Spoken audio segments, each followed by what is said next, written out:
on the Jerry Doyle Show. That'll be me, JD, your 6'3" ATM of Informacion. The pin 800-876-4123 on the program, where intellectual anarchy is encouraged and nurtured for now. Marcelo working the board, Brad helping out with the program. Phone calls, emails well, you can't do phone calls at the website. You can do emails at the website and the poll question, but the phone calls you have to do here.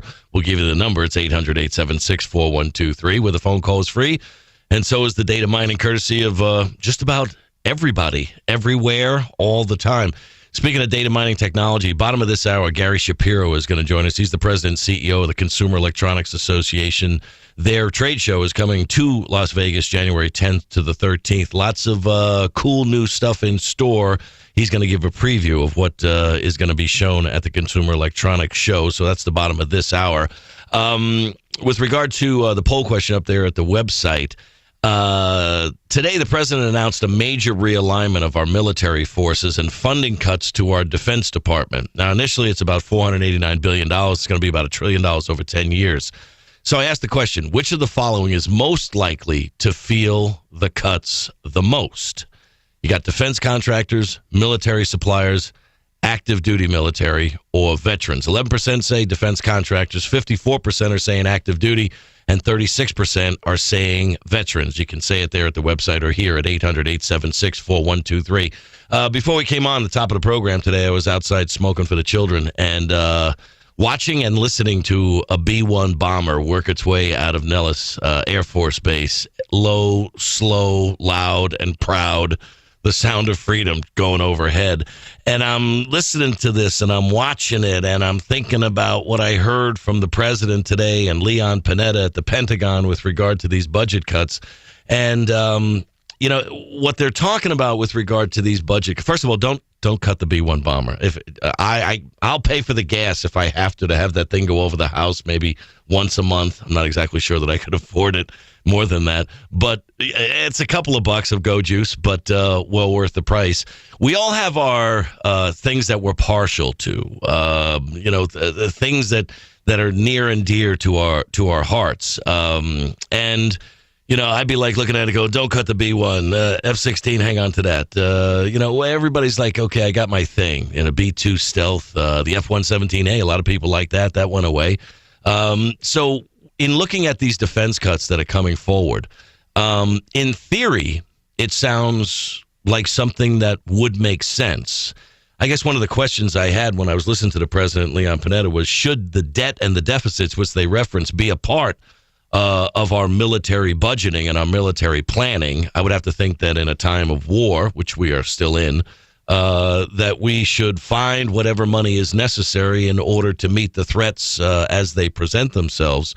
But it's kind of the chicken and the salmonella egg here. They're saying we're not using the debt and the deficit as a reason to make the cuts to the military. But in light of the fact that we have debt and deficit problems, what better time now than to address these issues of military spending than at the time when we have these debt and deficit problems? And chicken and salmonella egg, which came first, I'm not really sure that matters.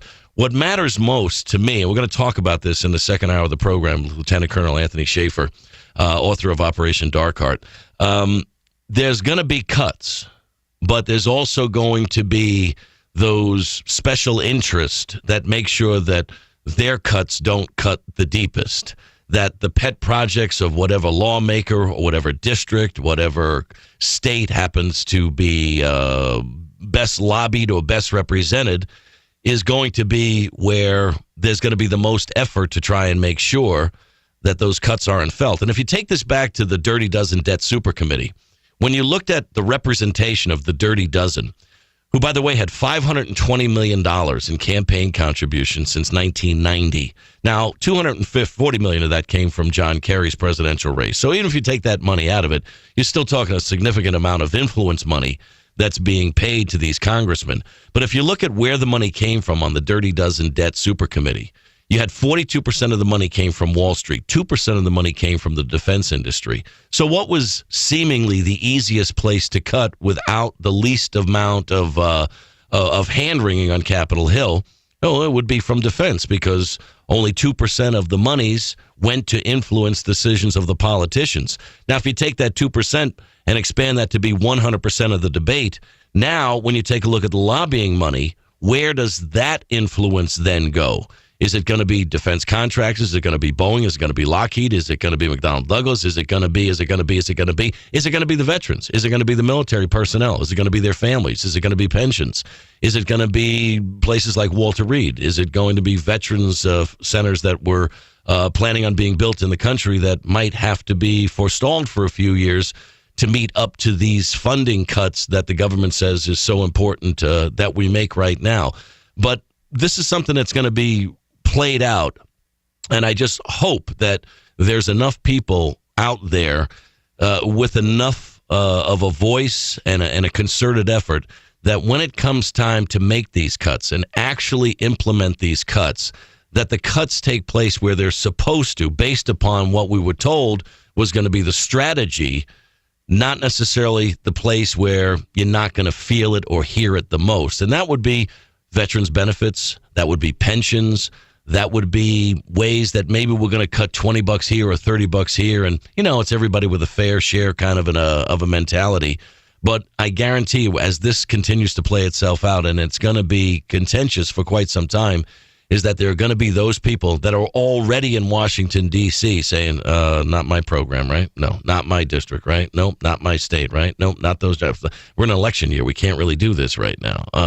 Can we put those cuts off until January of 2013 when it gives me another 2 years to try and come up with some kind of lie to reinvent myself so that I can try and hoodwink the electorate yet one more time? So again, later in the program, next hour, Lieutenant Colonel Anthony Schaefer is going to give us his take on just what these military budget reductions are going to look like and who they're most likely to affect.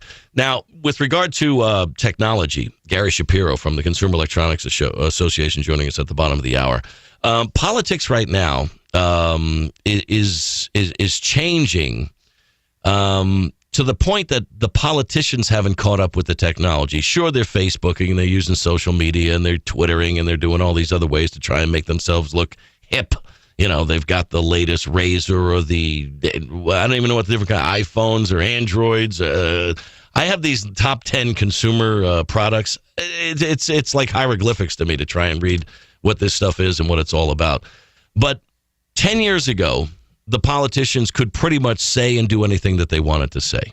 They could pretty much know that unless an ABC, CBS, NBC, Fox, or CNN was really doing their homework, and that's something that's not done for the most part anymore because investigative journalism has gone into the crapper.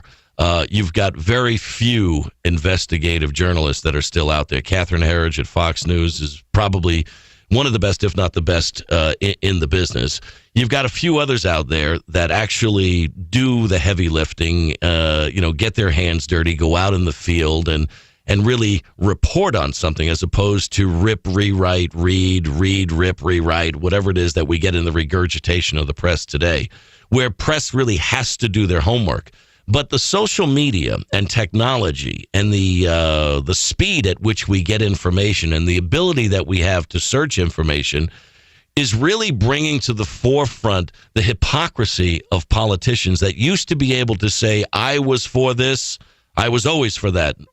And in this hummingbird mentality kind of a society that we live in, where we seem to go from intellectual flower to intellectual flower, news story to news story, starlet to starlet, that we tend to lose track of what was, oh yeah, I remember that was a big story, right? But we forget it because things move at such a fast pace. But I'll give you an example of this. Now, yesterday was the big announcement from Mitt Romney's camp that John McCain was supporting Mitt Romney. Now, to the establishment, that's a big deal. To Mitt Romney, it's a big deal. And some people go, Mitt Romney, John McCain, what was it about them that was... oh, that's right. They ran against each other back in 2008. And then people say, okay, they ran against each other in 2008. They're both Republicans, so, okay, so no big deal that he's supporting him today. But listen to John McCain today in this first clip that we have, yesterday, that we have for you today. John McCain in New Hampshire saying that he's here for one reason and one reason only. I am really here for one reason and one reason only, and that is to make sure that we make Mitt Romney the next president of the United States of America, and New Hampshire is a state that will catapult him on to victory in a very short period of time. That's why I'm here. Sounds good, right? John McCain's all over that. And now he goes on in this next clip to say that this message, and of course he says my friends because that's what John McCain always sends, is about Obama's record, and you can run, but you can't hide. Now, my friends, our message to President Barack Obama is you can run, but you can't hide from your record of making this country bankrupt, from destroying our national security, and to making this nation one that we have to restore with Mitt Romney as President of the United States of America. There you go. You can't hide from what your record is. But you see, with technology today, we can do pretty quick investigative journalist work, if we want to call it that, which I think is a bit of a stretch on the program. But let's go back to October in 2007. ABC, Good Morning America, John McCain talking about the very same Mitt Romney who's going to save America from Barack Obama by being a principled conservative Republican.